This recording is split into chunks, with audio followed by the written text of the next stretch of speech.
Crazy Rocket, now available on PMBet. Ikiwa ni siku moja kabla ya kuelekea kwenye mchezo wetu muhimu, mchezo wetu wa ligi kuu ya NBC Tanzania Bara, mchezo wa dabi ya Kariakoo. Mechi ambayo kimsingi inabeba historia kubwa ya mpira wa Tanzania, mechi ambayo inabeba mwamko mkubwa wa mpira wa Tanzania, na ndio kilele cha soka la Tanzania kwa kukutanisha vilabu hivi viwili vikubwa nchini Tanzania. Kwa upande wetu Simba Sports Club tumeshafanya maandalizi yote na tuko tayari kwa ajili ya kesho. Nichukue nafasi hii kuwaita wana Simba wote kesho Benjamin Mkapa. Muda wa mechi unafahamika, twendeni tukafanye kile ambacho tumejiandaa kufanya. Asanteni sana. Asante sana Ahmed, na nakaribisha pia maswali mawili kwake. Nafikiri ni mchezaji mmoja pekee ndiye ambaye hajacheza dabi ya msimu huu. Hapa namzungumzia Volcano Elimpanzo. Wengine wote waliobaki walicheza ngao ya jamii na wengine walicheza mechi ya kwanza ya raundi ya kwanza ya ligi kuu ya NBC. Kwa hiyo kuelekea kwenye dabi hii kuna wale wageni, kuna ambao wanacheza mechi yao ya tatu, wengine mechi yao ya pili, lakini kwa Mpanzu pekee ndio anakwenda kucheza mechi yake ya kwanza ya dabi. Na yeye kama ilivyo kwa wengine, maandalizi yao, mwamko wao na pressure yao ni kubwa kuelekea katika mchezo. Asante. Swali la pili, karibu sana.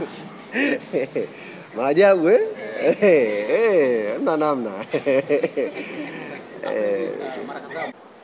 Hii ni mechi kubwa ambayo inabeba vitu vingi sana.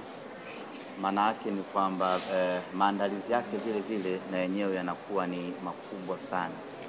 Kwa hiyo wiki nzima hii tangu tumerejea kutoka Arusha baada ya kumalizana na Coastal, tumekuwa kwenye maandalizi hayo makubwa. Ukiachilia mbali ya kwamba ni mechi ya kwenda kupigania ubingwa, lakini ni mechi ambayo inabeba vitu vingi sana ndani yake. Kwa hata maandalizi yake yanakuwa ni makubwa kweli. Kwa hiyo tumejiandaa pakubwa kuelekea katika mchezo wa kesho. Malizia, asante. Yes, baba. Karibu. Kusema ukweli ni saumu tu. Saumu kaka. Kosa nguvu. Sasa hii sikushagawanyika. Ahmed, wakati Ali anajibu maswali alizungumza na mashabiki wa Young African Sports Club, kwa hiyo si vibaya na wewe ukazungumza na mashabiki wa Simba ukafikisha ujumbe wako.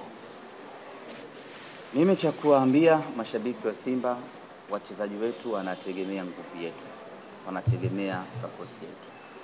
Maana yake tunawajibika kuja kuwapa nguvu wachezaji wetu. Tunaingia pale uwanjani kwa ajili ya wachezaji ambao watakuwa wamevaa jezi nyekundu. Wakati wao wanapambana kwenye pitch ya Benjamin Mkapa, sisi tunapambana kwenye majukwaa ya Benjamin Mkapa. Kwa hiyo mwana Simba, hakikisha kesho unakuja Benjamin Mkapa, tena ukija umevaa jezi yako ya Simba Sports Club. Na kwa hapa tupende kuwatangazia mashabiki ya kwamba jezi zimeshuka bei special kuelekea kwenye hii dabi, ili wana Simba kesho kwenye majukwaa yetu iwe imetamalaki jezi nyekundu, imetamalaki jezi ya nyumbani. Tena jezi ya msimu huu, zile mpya za msimu huu ndio maalum za kuvaa kwenye mechi ya kesho. Tujebe mpya. Bei ni shilingi 10,000. Ukienda kwenye maduka yote ya Sunderland, Kariakoo, Msimbazi, ukienda kwa Vunja Bay, maduka yote unapata jezi original ya Simba kwa 10,000. Hii ni maalum kila mwana Simba. Najua ni Ramadhani, ni Kwaresma, ni nini, lakini usije na kanzu. Hatuendi kuswali pale Benjamin Mkapa. Tunakwenda kuishangilia Simba yetu tukiwa kwenye uniform yetu. Asante Ahmed. Ali mwenyeji, una jambo la kumalizia kabla sija washukuru wanahabari na kufunga mkutano wetu? Jambo la kumalizia, ndugu zangu waandishi wa habari,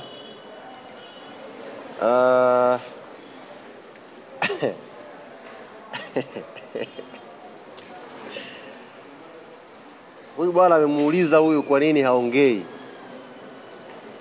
lakini sisi kama Yanga tumeshamsikia huyu akiongea. Kaongea sana, labda leo ndo hamjamsikia. Sisi tumemsikia akaongea sana. Kwa hiyo nitumie fursa hii kumwambia yeye na aliyokuwa anawaambia hayo maneno, kesho ndiyo siku ya haki. Kesho ndiyo siku ya ukweli, kwamba aliyoyazungumza kuhusu wachezaji wetu majibu atayapata kesho. Mimi sijawahi kuwa mvivu kufikisha ujumbe, haijawahi kuwa kazi ngumu kwangu. Nimefikisha taarifa zote na wachezaji wako tayari kuleta hayo majibu ya maneno ya huyu bwana. Kwa hiyo asijisahaulishe, unless atuambie sio yeye au mfungo haukuanza, ila tuna kazi naye kesho inshallah. Asante sana Ali Kamwe, asante Ahmed.